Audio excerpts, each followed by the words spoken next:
ఉన్న బంగారాన్ని విడిపించి ఆ రోజు ఆన్లైన్ రేటుకే మేము కొంటాం. Sharma gold company.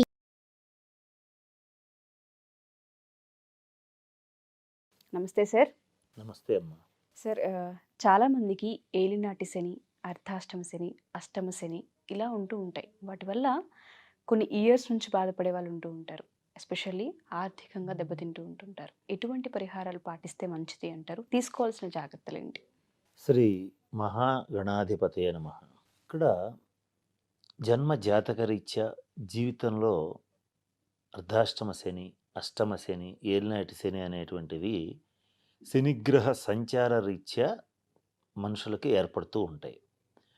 ఇక్కడ మకర రాశి, కుంభరాశి, మీనరాశి వాళ్ళకి ఏలినాటి శని సంచారం జరుగుతోంది.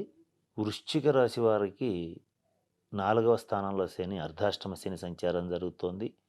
కర్కాటక రాశి వారికి అష్టమ స్థానంలో శని సంచారం జరుగుతోంది. వీటి వల్ల ఏమవుతుందంటే ఒక్కొక్క రాశి మీద ఒక్కొక్క రకమైనటువంటి ప్రభావాలు పడతాయి. ఇవి వాళ్ళ జన్మ జాతక రీత్యా చెప్పడం అనేటువంటిది జరుగుతుంటుంది. ఏది ఏమైనప్పటికీ ఒక ఏలినాటి శని ఒక ఫస్ట్ ఎగ్జాంపుల్గా తీసుకుంటే, ఎప్పుడైతే ఈ మకర రాశికి కానీ, కుంభరాశికి కానీ, మీనరాశికి కానీ ఎగ్జాంపుల్ తీసుకోండి. ఫస్ట్ మీనరాశి వాళ్ళకి తీసుకున్నాం అనుకోండి. రీసెంట్గా వాళ్ళకి ఏలినాటి శని పీరియడ్ స్టార్ట్ అయింది. ఎట్లా స్టార్ట్ అయింది? 12వ స్థానంలోకి శని సంచారం అనేది మొదలైంది.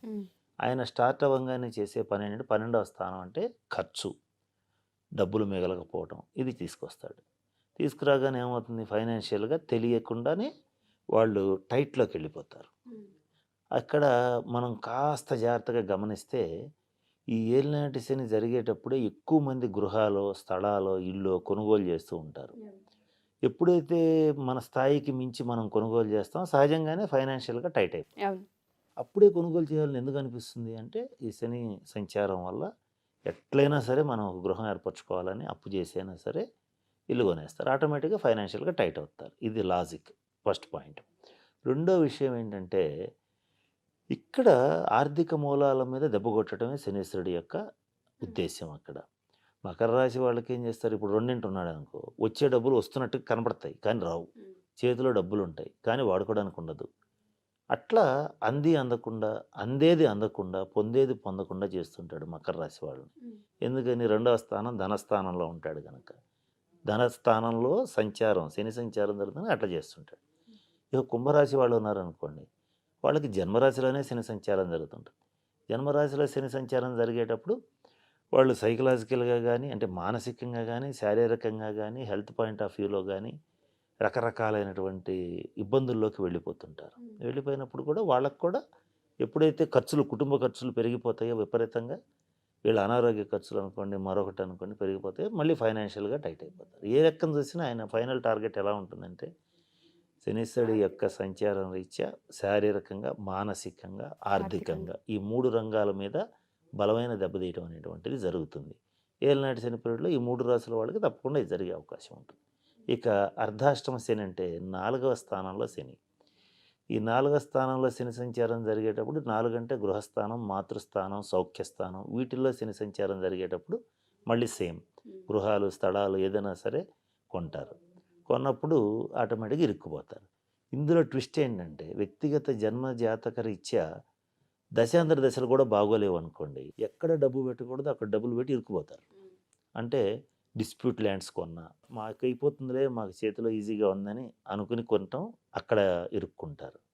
అట్లాగే వీళ్ళు ఏం చేస్తారంటే, తెలిసి తెలియక కొంచెం చౌకగా వస్తుందనో, లేదా ఏదన్నా కొంత మనకి డబ్బు కలిసి వస్తుందనే ఉద్దేశంతోనో వీళ్ళ స్థాయికి మించి కొంటారు. కొన్నప్పుడు కూడా వీళ్ళు ఫైనాన్షియల్గా ఇరుక్కుంటారు. అంటే వృశ్చిక రాశి వాళ్ళకు కూడా గృహ సౌఖ్యం రీత్యా కానీ, వాహనాల రీత్యా కానీ రిస్కులు పడి కొంత ఫైనాన్షియల్గా ఇరుక్కోవటం అనేటువంటిది జరుగుతుంది. ఇక కర్కాటక రాశి వాళ్ళు వచ్చేటప్పటికి వీళ్ళకి అష్టమ శని సంచారం జరుగుతుంది. ఎప్పుడైతే అష్టమంలో శని సంచరిస్తుంటాడో, కర్కాటక రాశి నుంచి 2వ స్థానం అంటే ధనస్థానం, కుటుంబ స్థానం, దాన్ని శని చూస్తుంటాడు. వీళ్ళకు పూర్తిగా ఆర్థిక మూలాల మీదే దెబ్బ కొడతాడు. ఆర్థిక మూలాల మీద దెబ్బ కొడతాడు, కుటుంబం మీద దెబ్బ కొడతాడు, మనసు మీద దెబ్బ కొడతాడు. ఈ మూడిటి మీద దెబ్బ కొడతాడు. కొట్టేటప్పటికి వాళ్ళకి ప్రాణ సంకటం అయి కూర్చుంటుంది.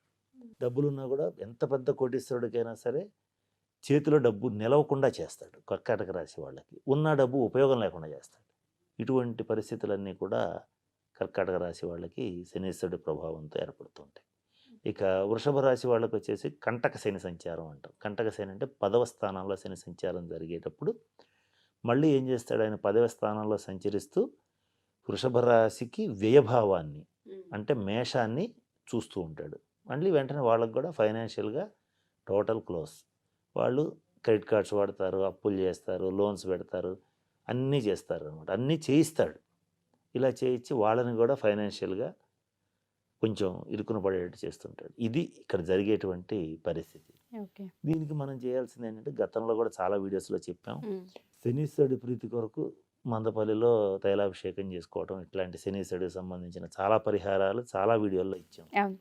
దాంతోపాటుగా ఎంత చేసినా లక్ష్మీ కటాక్షం అనేది ఉంటే దాని నుంచి ఈజీగా బయటపడవచ్చు. అవును. ఇప్పుడు ఒక చిన్న ఎగ్జాంపుల్ చెప్పాలంటే ఒక సాధారణ స్థాయి వ్యక్తికి, ఒక మిడిల్ క్లాస్ లేదా లో మిడిల్ క్లాస్ వ్యక్తికి ఏలినాటి శని వస్తే తిండికి కూడా కష్టం అవుతుంది ఒక్కొక్కసారి. అవును సార్.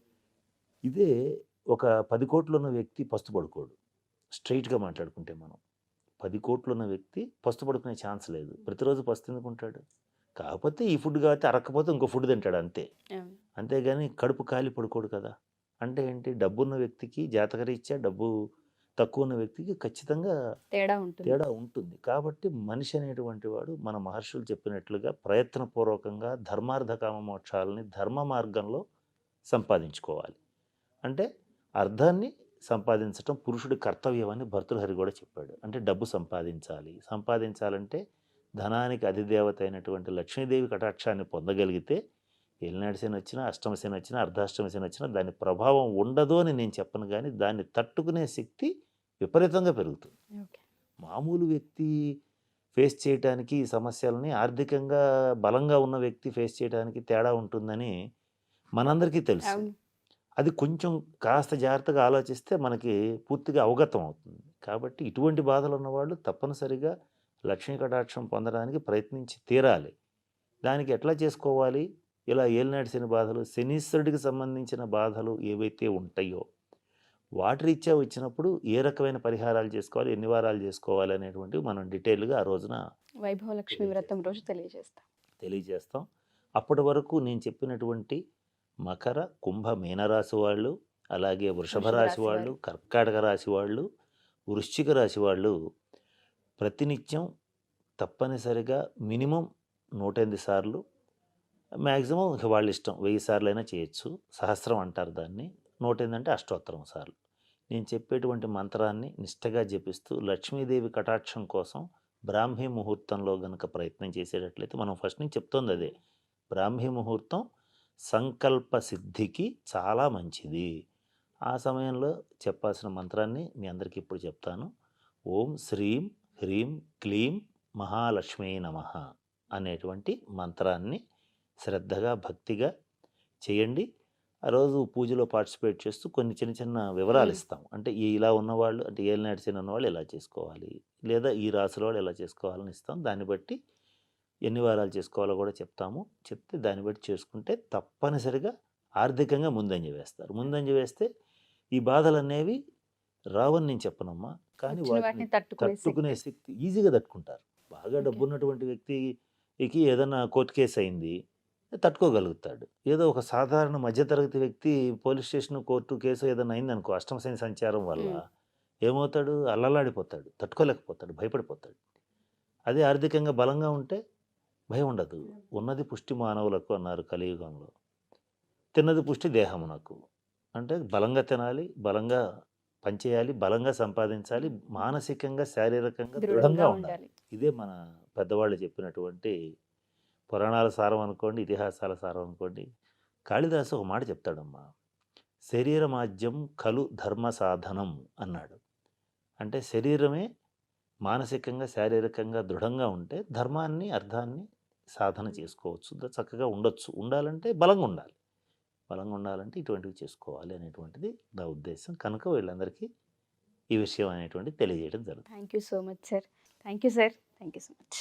స్వస్తి. సుమన్ టీవీలో మీ పర్సనల్ అండ్ బిజినెస్ ప్రమోషన్స్ కోసం కింది నెంబర్కి కాంటాక్ట్ చేయండి.